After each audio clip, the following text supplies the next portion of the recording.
Good morning. Good morning. How the devil are you doing this fine day? Uh, Hope you had a good bank holiday weekend. I'll recount part of mine in just a moment, but let me go here. That's Chris Ford. Go, he says. Happy Tuesday. Yeah, happy Tuesday, everyone. Ken Hatter is here as well. Ken, have you been up to JCB? Did I something flashed up on my screen while I was doing something else, and I didn't get a chance to go back. Have you been up to JCB? If so, how did you get on? Good morning to Ken, to Chris, to Gary, to Jim. There is Jim, and there is Mark Whiting as well. Good morning, everybody. How are we doing? When was Dan Cullen here? He was here at 6:30 this morning. I wasn't. I was still in the land of nod at 6:30 this morning. So yes, Saturday. I met up with Dan Cullen. It wasn't a top secret meeting.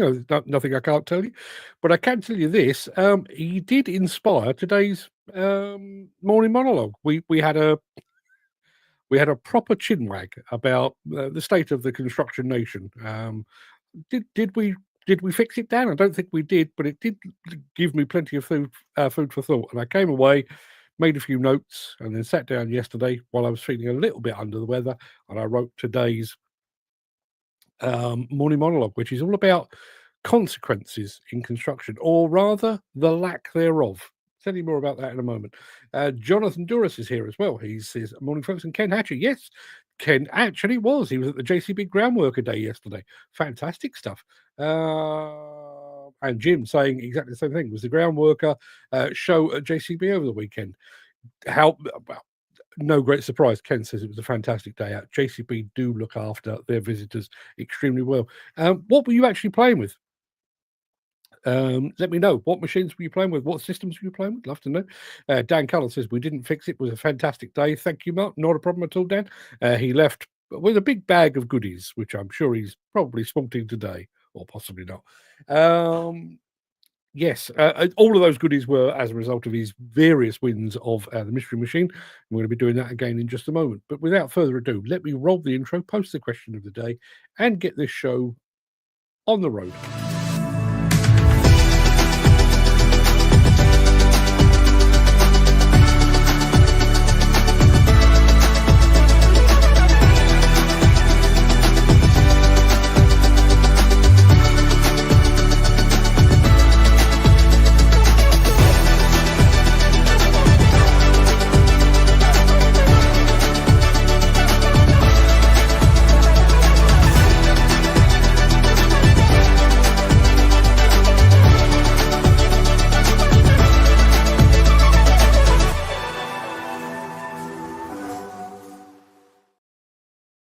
And Ken Hatcher met Katie Cranes as well. Isn't she lovely? Isn't she a star? Yeah, we like us a bit of Katie. What colour hair did she have? Was she back to pink again? Was she blonde again? Not that it matters to the show, but Katie, if you're watching out there, good morning to you. It is Tuesday the 6th of May. Welcome to the Breakfast Show. I am your host, Mark Anthony, the Walrus of Demolition, the Lord High Chancellor of live streaming. In today's show, a US customer talks about his love for the Cat 988 GC wheel loader. Wacker Neuson's new telehandler is a speed demon. It really is quite lively. We're going underground to check out some autonomous mining equipment from Sandvik. And in my latest report from Balmer 2025, did I see the future?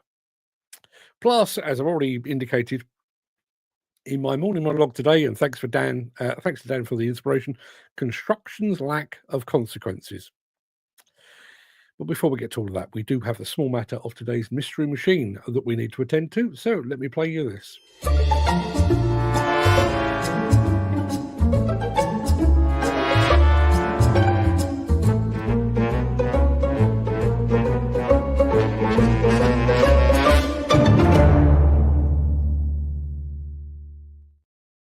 Now, I've just realised that the mystery machine isn't actually where it's supposed to be. So while it's uploading, I can tell you we're only 2 matches into this month, and Dan Cullen has won both of them. So the mystery machine is now in place, and I can show it to you. Can Dan go for the start of the month hat trick, or is somebody else going to pip him to the post? I need you to identify. That's not a good easy start, is it? I need you to identify both the make and the model on this machine. Excuse me. If you've got any ideas on what that might be, I'd love to hear from you. Make and model, if you would be so kind. Now, have I? Yes, I have done. And now, here's a name to conjure with. Tookie Tookie. Hi from Mirepoix, France. Bonjour. Bonjour. That's all the French I've got. Good morning. Thank you very much indeed for being here. Thank you very much indeed for joining us. Dan reckons that our mystery machine could be a Wacker Neuson mini digger. It is most certainly not one of those. While you're trying to figure that out, let me very quickly remind you of today's question of the day.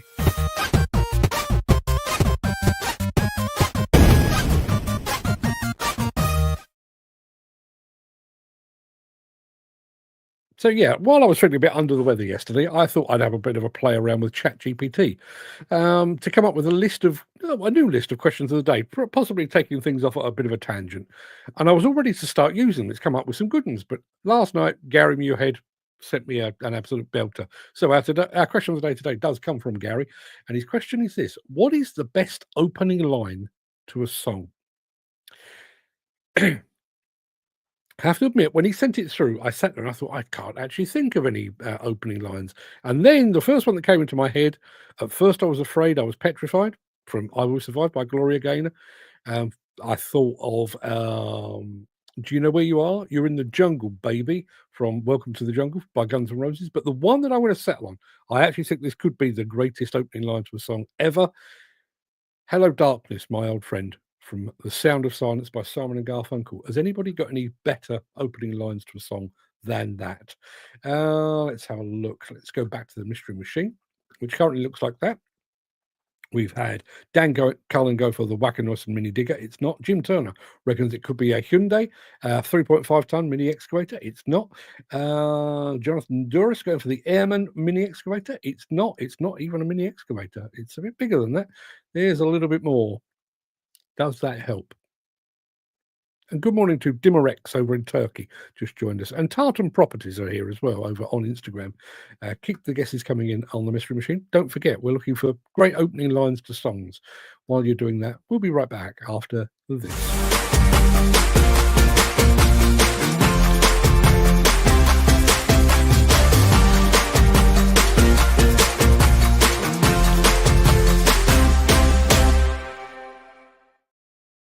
We're off to the US of A. I'm very quickly going to say good morning to friend Fritz1337, who says, "What's up, dude?" Yeah, not much. What's up with you, friend Fritz1337? Yeah, we're off to the US to see the Cat 988 GC wheel loader and one very happy customer.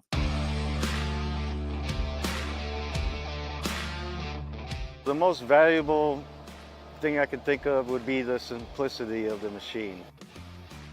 I got 20 years operating experience, and I don't care if you're an apprentice coming out, you jump in a machine, you get in it, and you go. It's just a very simple machine, basic. It does what it needs to do. We do a lot of different things, from mining, crushing material, barging material. It's a great loader. It's very dependable. We've put some hours on it. I think it's a whole package deal. Pricing, the resale on the back side of it, the fact that you can relife these loaders and get a second life out of those. You know, it all plays a big part of the decision and when you buy a loader. With the 988, as an operator, it saves you time and it's more convenient to you can load trucks twice as fast. It handles great, it's got the power. You're not fighting going into a stockpile or trying to get a full bucket. It grabs and it goes. If somebody was taking this away tomorrow after running it for the last 4 weeks, I'd be pretty upset, because to comparison of our other machines, it's very smooth, it's comfortable. I'm able to move more product, lift more, push more, pull more. It's just been an awesome machine. I think the engineering department at CAT and the GC series, they've really simplified the machine. They've made it more user-friendly for the operators. I think they've knocked it out of the park. It's all there at a push of a button, and it displays what you're doing, traction control, ride control. Everything's right there. It's simple, it's easy. There's really no thought process. The arm reach is nice. You're not reaching up and grabbing the steering wheel, and even the joysticks for, tipping and lifting the bucket. You're not using as much pressure and on your joints and stuff, and it's just a lot easier. When you ran 10 hours, 12 hours, you can get out and feel really refreshed and not a stiff back. The visibility on the cab is open. You can see twice as much. You can actually see down inside the bed of the truck a lot easier. When the operator's comfortable in the machine and they feel safe in it, stability-wise, climbing, stockpiles and whatnot, it's comfortable. They're not exhausted at the end of the day. I mean, the productivity goes up. You can make it the whole day without having to worry about stopping halfway through the day. You can almost get close to 16 hours of runtime on a full tank before having to refill. So if it's an 8-hour shift, you almost get 2 full days out of it. The fuel efficiency, the speed, it's agile. It's an all-around good piece of equipment.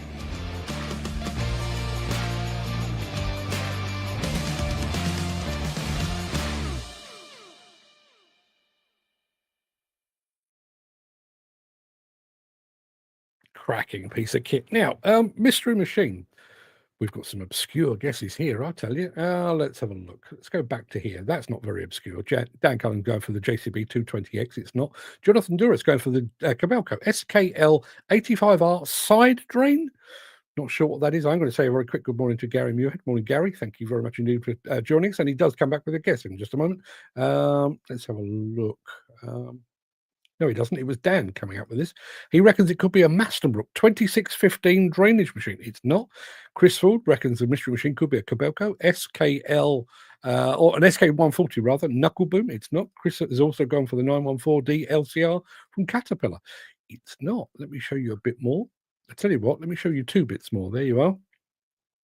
That's what we're looking at. We're looking for a make and a model as always. And take that away because we do have more to show you. We're going to be back with a bit of a speed merchant from the fine folks at Wacker-Neuson, so stick around. If you are enjoying this episode, please consider supporting the show. You can leave us a tip at buymeacoffee.com/demolition news. Yeah, Wacker-Neuson have got a brand new telescopic handler up their sleeve. That's the words I was looking for. And it's quite lively.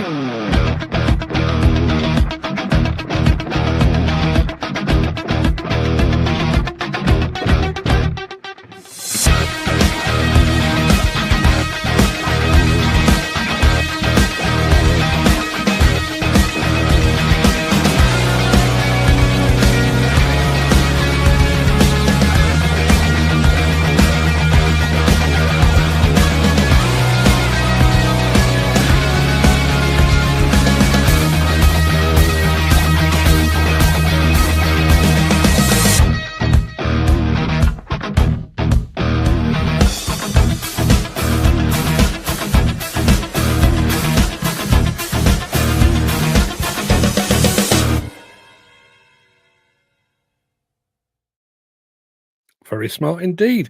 Let's have a look. Let me go over to Instagram. Mostly diggers. We're talking about somebody suggested that our machine might be a Cabelco side drain. Where is it? Where is it? Was it Jonathan Duras reckons it? Yes, he said Cabelco SK85R side drain. Garvin has just explained. Side drain is Cabelco speak for their booms that have the offset at the top, not at the boom base. There you are. Still wrong, but thank you for the explanation. Much appreciated. We've had another guess going along the same lines, the SK140 SRLC. It is not. It's not a Cabelco at all. Let me show you a smidgen more. Put it up there. There you are. There's a little bit more.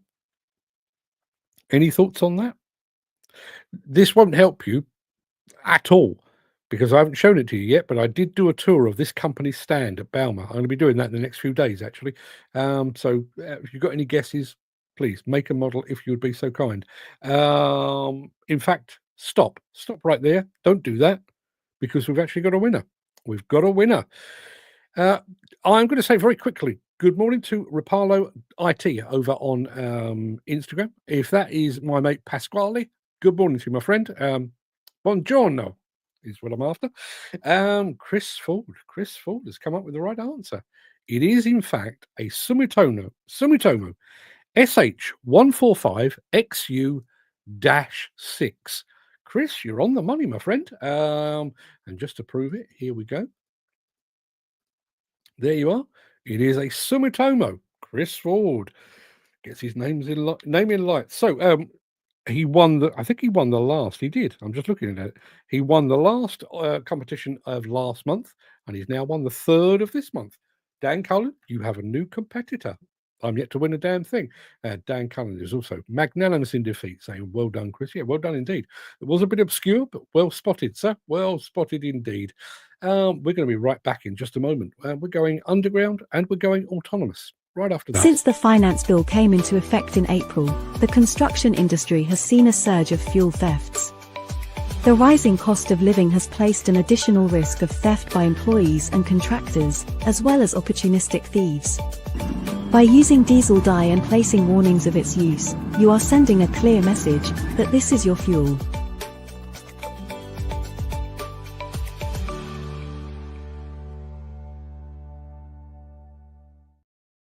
If you're going to go autonomous, what better place to do it than underground, away from prying eyes?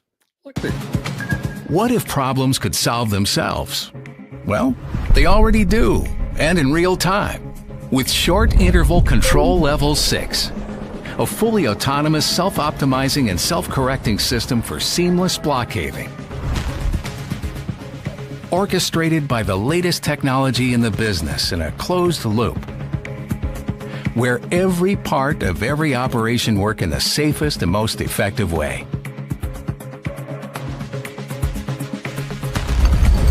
At the right place, at the right time, every time.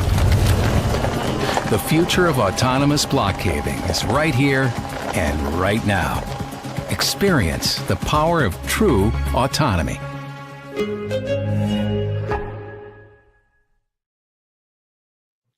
Love it. And I particularly love it because I wouldn't particularly want to work underground. If somebody could do that for me, I'd be more than happy. Well, if something could do that for me, I'd be more than happy for them to do so. We're back to Balmer in just a moment, where I will be asking the question, did I see the future? I'll tell you more in just a second.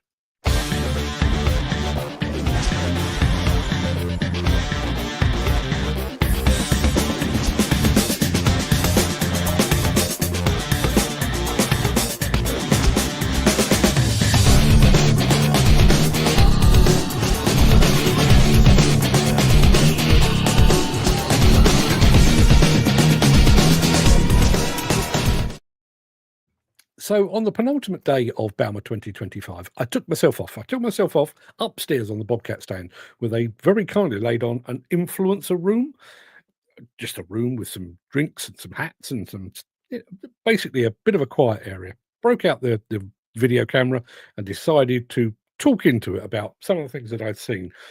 And one of the questions that was playing on my mind was, had I actually seen the future at Balmer 2025? Here are my thoughts from on the ground at Balmer 2025, and thanks to Bobcat for allowing us to use their facilities to produce this. Here we go. Have I seen the future? I think in some respects I have. I think some of the low-level autonomy that's been on display here, I'm looking over at the autonomous machine display from Hitachi, impressive. I think some of the automated controls on the PC220 from Komatsu are marvellous. I think the autonomous wheel loader from Liebherr, which basically maps its own site and makes decisions about where it loads and where it dumps, just incredible. So I think that low-level autonomy is coming, and I'm excited to see it, because they have taken it as very much a driver aid. Taking the PC220, for example, you can basically map a digging routine. So start the dig here, dig to a certain depth which you predefined. You then raise the bucket to a certain level, and you either dump it on the ground or you dump it into a truck, a waiting truck, and you can map all of that. And then once you've done that, you dig, press a button, and the machine will do the rest. It will raise and it will dump, and it will keep doing that. So it will, the Hitachi machine will go even further than that. You map it on an iPad and you tell it, I want to dig a trench that's this deep and this long, and that machine will just do it and do it and do it and do it completely on its own. So I think autonomy is coming. I'm excited to see it. There's been a lot more electric machines here at Balmer 2025. No great surprise. Everybody has got an electric machine these days, and that is certainly taking hold, and it's taking hold in some of the bigger machines. Obviously we're familiar with seeing electric machines among the mini excavators and the compact wheel loaders and that kind of thing, but we're now seeing it most notably, I guess, on the ADT from Volvo, but also some of the Lugong machines are much bigger. much, much bigger. So I think that's coming. I think the disappointment, and is it a disappointment? I guess it is. 3 years ago, we got a glimpse of a potential hydrogen future. We're still waiting. There are hydrogen machines here. There's one, or there's a couple actually, over on the Liebherr stand. There's a hydrogen machine on the Hitachi stand. There's a hydrogen machine on the Komatsu stand. There's a hydrogen machine on the Hyundai stand. But it's not here. It's not here. And I think one of the things that's most telling is actually the Hyundai stand. They've got a hydrogen machine there. They've got a hydrogen refueling system there as well. But they've only got enough hydrogen basically to get them through a few demonstrations per day because they can't actually refuel here. And I realise that's a very Bauma problem. It's a very Bauma rules and regulations. But does that not speak volumes for the future of hydrogen, at least as it is today? It's not a complete and finalised solution. So as much as I'm excited for hydrogen, it's not here yet. And by the looks of things, it's not here by a long, long way. So as far as future fuel is concerned, lots of HVO. I think electric is kind of the link point. But hydrogen, if anyone was expecting to arrive here at Bauma 2025 and see hydrogen machines becoming the mainstream, you'd have been sorely disappointed because they very much are not. That was my thoughts live from Bauma 2025. I did two of those actually. I did a bit of a recap on what I'd seen. You know, what was the best machines, what was the best demonstrations and stuff. I'll be bringing that one to you a bit later in the week. So stick around for that. I'm also going to be taking you tomorrow probably on a tour of the Kobelco stand, which I'm overdue to do. So looking forward to bringing you that. So yes, that pretty much wraps up the main part of this morning's show. I do have a morning monologue for you today, but I'm going to roll the outro in just a second before leaping gazelle-like over into that morning monologue. If you can't stick around, please stay safe. Please.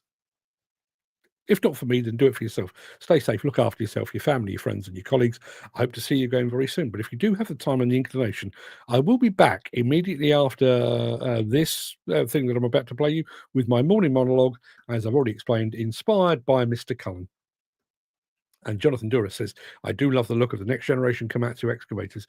as you will learn when I play you my review of Bauma, I actually think for less than obvious reasons, I actually think the PC220 with the intelligent machine control was probably my machine of Bauma.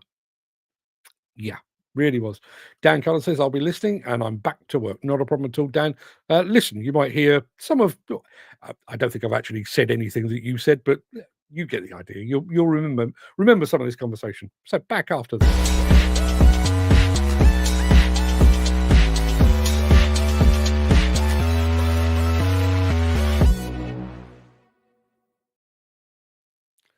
A construction company boss folds his failing company, leaving the supply chain in disarray.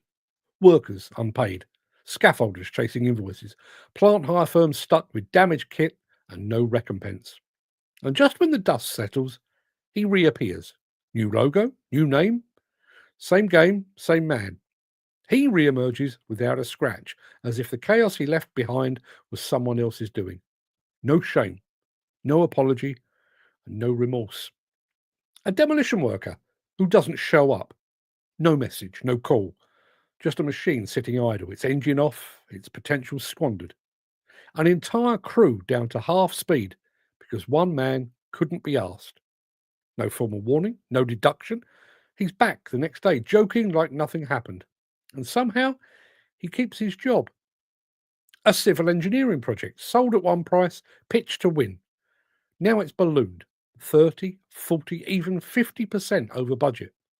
Stakeholders gasp, politicians duck for cover, and the public sighs. But nobody gets fired, nobody's held accountable. They just chalk it up to scope creep or market volatility. You want the truth? It was never going to be delivered at that price, and anyone with half a brain already knew that. A tower block, hailed as a beacon of regeneration, now sits abandoned. It's riddled with faults, some cosmetic, some structural, but all fatal to its future. Water ingress, poor fireproofing, inferior materials swapped in by subcontractors with margin targets. Now the machines are moving in to take it down just a few years after it was completed. Where are the architects, the engineers, the specifiers, the project managers? Nowhere. They're off to their next job with barely a black mark against their name. Operators tip over machines through sheer stupidity.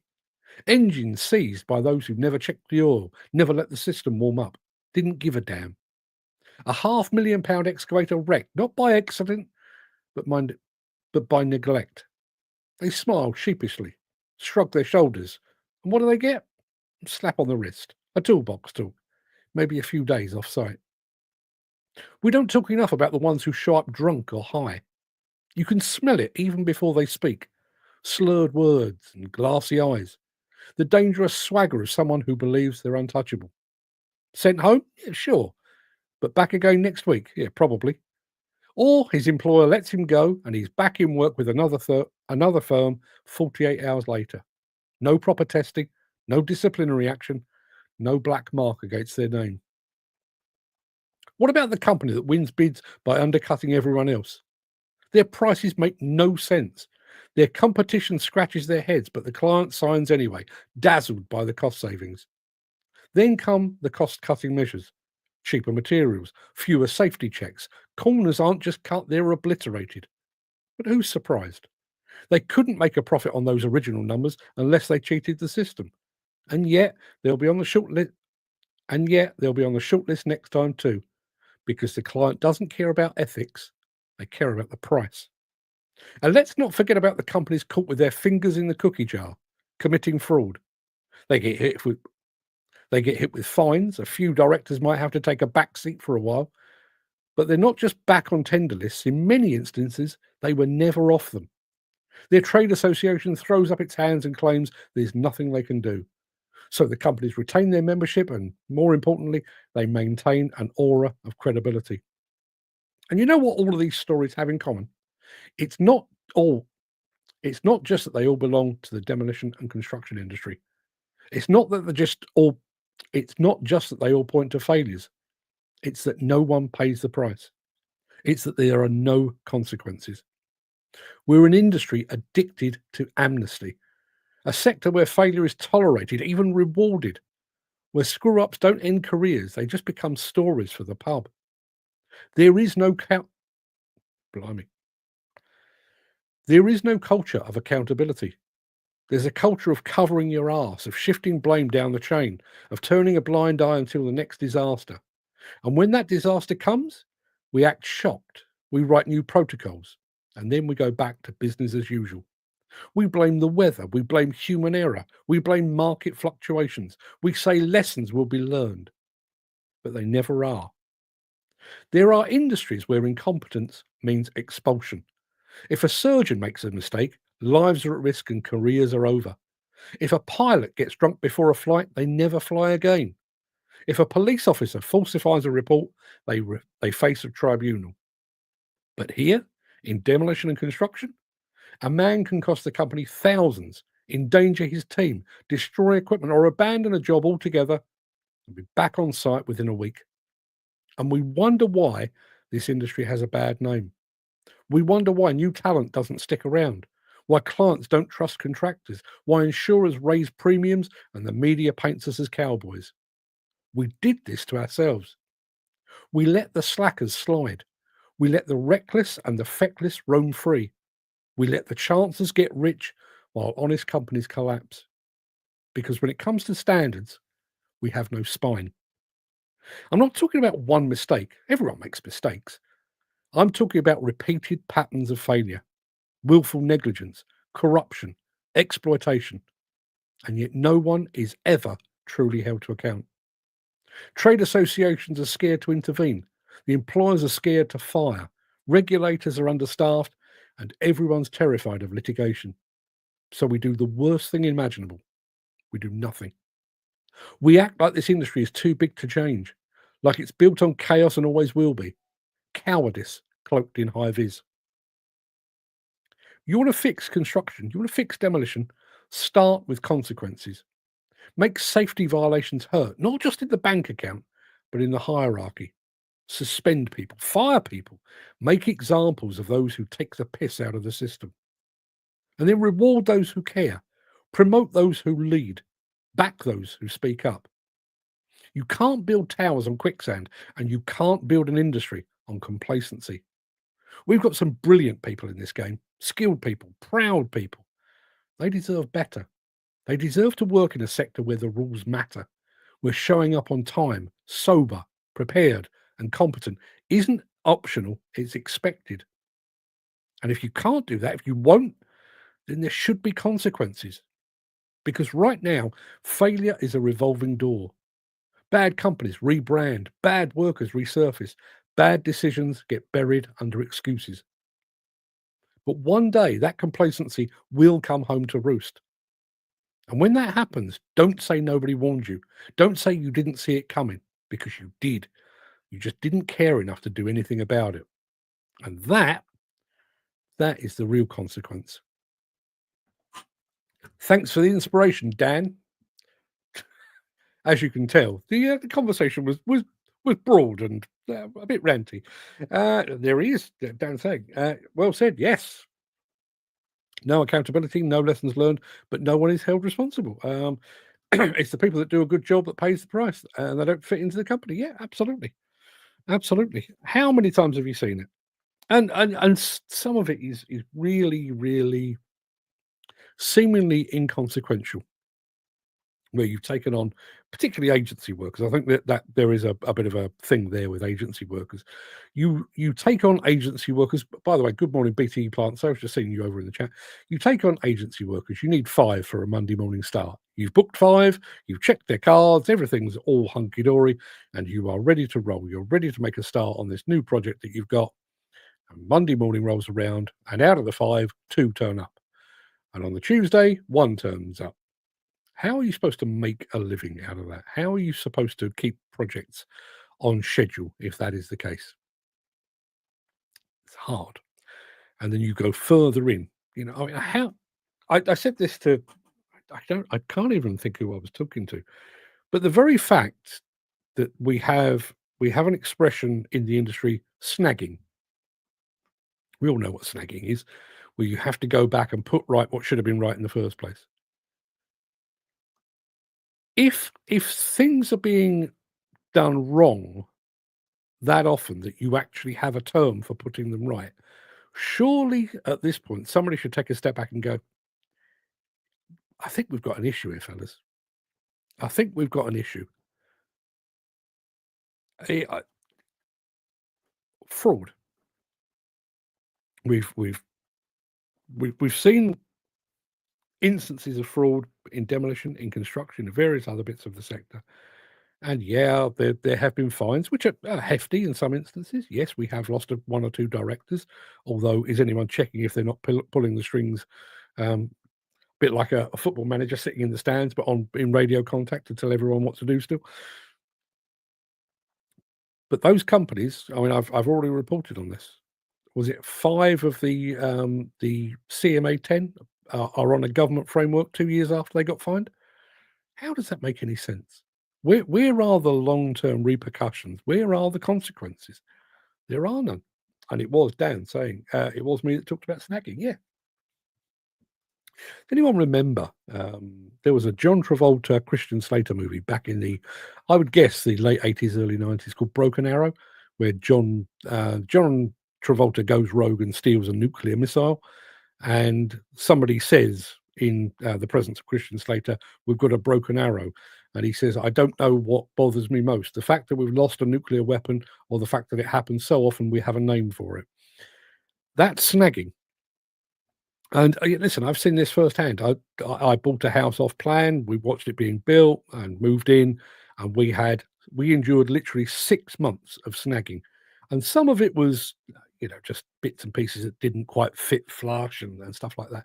But some of it, I'm sure I've told you this before, we moved in, children were all very young, so having dragged bits and pieces into the house and stuff, decided first night in there, we'll give them all a bath, dumped the kids in the bath, washed them all, pulled the plug out, and the toilet filled with water, which I'm not a plumber, but I'm fairly sure that's not supposed to happen. Well, it turns out once we'd called the builders back, what they'd done, they'd taken the waste pipe out the back of the bath and the waste pipe out the back of the toilet. They'd combined them. They went down the back of the house. They went down into the garden, and that's where they stopped. They hadn't actually linked it to anything. It just went basically underground, and that's where it stopped. So not only did they have to come back to fix that, they then had to get the landscapers back to re-turf the garden because they had to dig it up to put that right. Could they not have done that right in the first place? Particularly when you think about modern houses, they're basically kit form. You're basically putting together a Lego set, Meccano set, an Airfix model. Piece A goes with piece B, and piece C goes on top. It's not hard. And you're doing it time and time and time again. By the time our house was built, they'd probably already done exactly the same thing 20, 30 times. And yet they still got it wrong. How is that being allowed to happen? And where are the consequences to that? The consequences, as far as I was concerned, was we called the builder out. The builder had to come out, fix the problem, and then they had to send out the landscape gardener. But, was anybody reprimanded for that? Was anyone fined some of their wages? Were they let go, or did they just carry on? Chances are they just carried on because they had deadlines to meet and they couldn't afford to not have somebody there. So even though they'd not done the job properly, better the devil you know. And I can't remember the expression I used. We are addicted to what did I say? Addicted to amnesty. Yeah. We would rather sweep it under the carpet, make excuses, than actually fix it. That's the truth of the matter.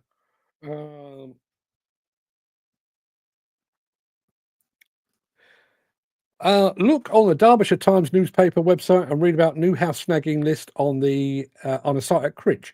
The fella ended up having a banner made for the front of his house warning folk not to buy one. Oddly enough, I did the same because when we bought our house, our house was the first in the road. So one of the things that the developer was very keen to do, as they explained it, was to get curtains in windows because nothing says these houses are okay to buy better than somebody having already bought one. That was the feeling. So we bought the first one. They were still building as they were going down the road, and we would phone or sometimes call into the sales office and say, we found another fault, we found this doesn't work, this is like the fireplace in the front room. The wall was like that. I mean, let me do it with something straight. The wall was like that, and our fireplace, okay, that's an exaggeration, but the fireplace was hanging off. So they sent a man out with a mastic gun. We had one of the plasterboard sections in my daughter's bedroom basically dropped about 8 inches. Same guy arrived with a mastic gun. Mate, that's not going to cut it. This is not a mastic problem. And it became that much of a standing joke that we ended up, I had a sign made and laminated, and we hung it outside our door, and we actually referred to our own house for about 6 months as Mastic Mansions. And we were asked by the developer to take it down. And basically I said, well, yeah, I'm more than happy to take it down, but you come in and fix what should have been done in the first place. Otherwise it stays exactly where it is. They did in the end. But I've definitely mentioned this one. When the house next door to us was occupied first, I'm out in the front garden doing a bit here and there, introducing myself to the neighbours. He opened his garage door, and his garage ceiling was painted white. Mine was pink plasterboard. I thought, well, that's weird. Why is his painted and mine isn't? So I didn't make a big deal out of it. It wasn't that big a deal. Just what it was. One of the sales people walking past, I said, "Excuse me, why? How come his garage ceiling has been painted and mine hasn't?" We'll send someone round. So guy came round, paintbrush. I said, "How come it wasn't done in the first place?" He said, basically they were offering us £10 per ceiling. Yours is a double garage, and we decided that would take too long and it wasn't worth 10 quid, so we didn't do it. Now, I mean, 10 quid to paint the ceiling doesn't seem like a great deal anyway, but a subcontractor somewhere along the line has gone, yeah, can't be asked. And rather than the developer or the sales agent or whoever going in, that's not been done, that needs to be done, make sure it gets done. No, they sold his house. That clearly, as I say, I'm not losing sleep over an unpainted ceiling, but how is that a gap? How is can't be bothered actually acceptable? And how often do you have that with workers? Like I say, I mean, I'm accusing agency workers, which is probably a little bit unfair because I'm sure employed people do it as well. When you're working in demolition or in construction, you are working as a team. Generally, you're working as a team. So if there is somebody driving a dumper, he needs somebody to load that dumper, by and large. If you're building a house, you've got somebody on a telehandler, you've probably got somebody on a dumper, you've got somebody on a mini excavator, whatever it might be, and you're all working as a team. You're all pulling together. If you take one of those people out because they woke up on a Monday morning with a bit of a sore head, having overdone it over the weekend, or they wake up, look at the alarm clock and go, nah, sod that, I can't be bothered today. Not only are you not working yourself, and not only are you impacting the project, but the people that you work it with day in, day out, are now either faced with the prospect of not being able to do what they're being paid to do, or more specifically, they have to get off the machine they've been paid to drive your machine basically free of charge, and then get back on their machine. Why? How?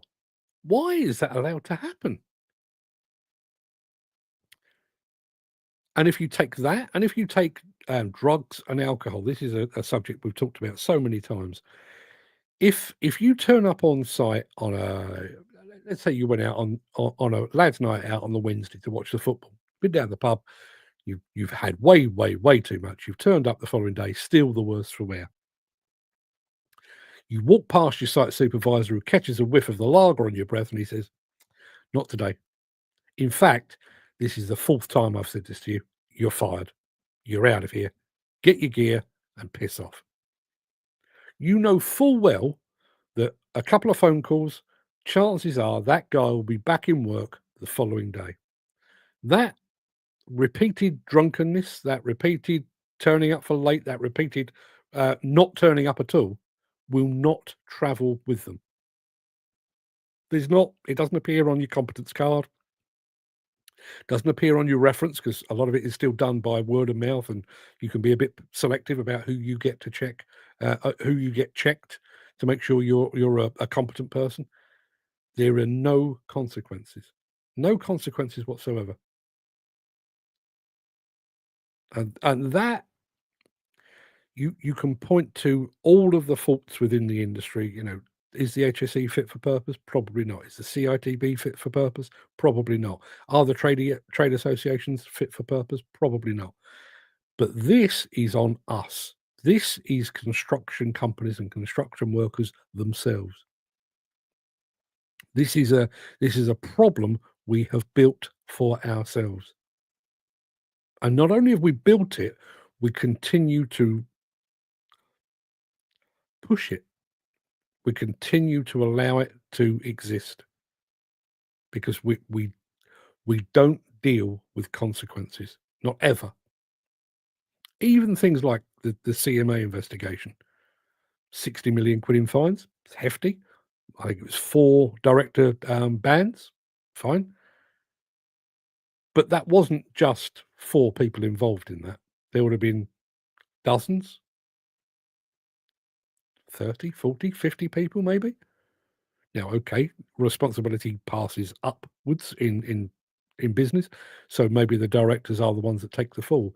But were they actually the ones out on site doing the deals and passing the brown envelopes? Probably not.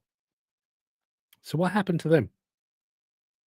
And even as companies, as I said, they retained their trade association membership. They've stayed on tender lists. In many instances, they never fell off. They just stayed exactly where they were. Jim Turner says, if people regularly blog Mondays, is that blag? No. Start telling them not to come Tuesday either. Next time, say come back Thursday, then a week off. If they don't learn their lesson, then get rid and give someone else a try. If they aren't that good in the first place, bin them off sooner. Yeah. That's how I would look at it. You know, if I were running a construction company, if I were running a publishing company, you know, let's look at the bit of the business that I deal with.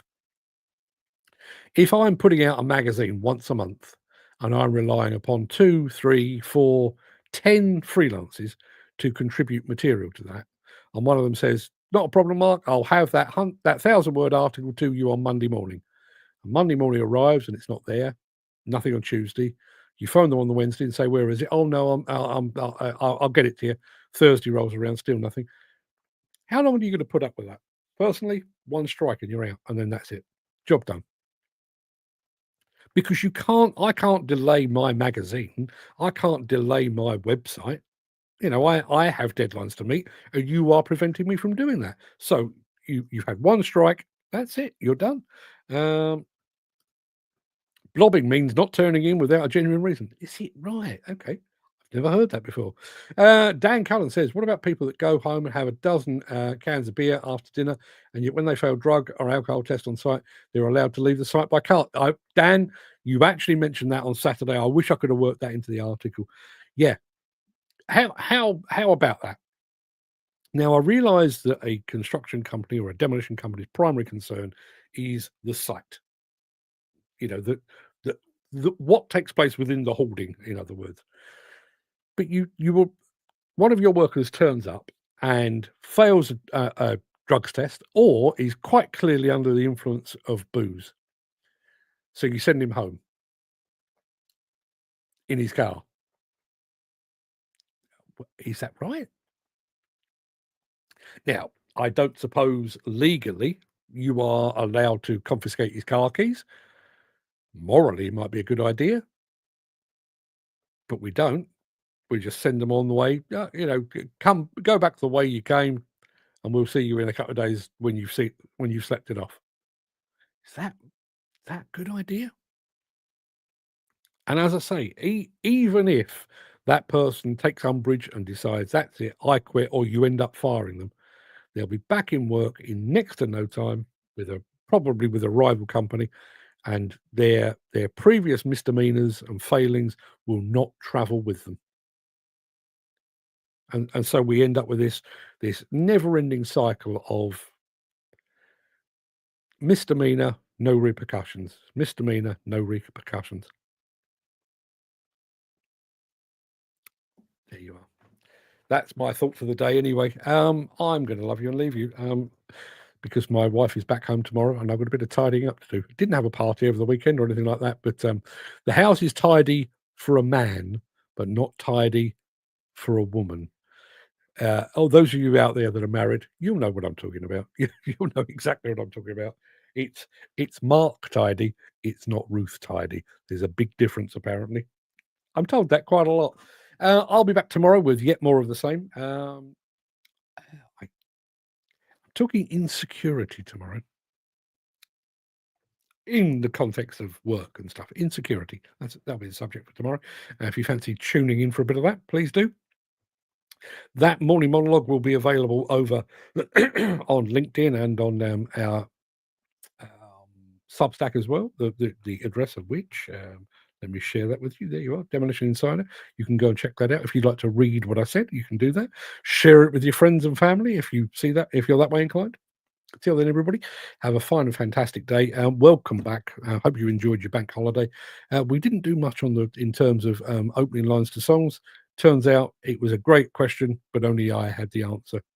So, turns out the best opening line to a song is "Hello, Darkness, My Old Friend," officially. It's got an eye for detail. They can spot dust at 100 yards. Well done. Right, okay, enough, people. Go and have a fine and splendid day. I'll be back tomorrow for more of the same. Till then, look after yourselves. Take it easy.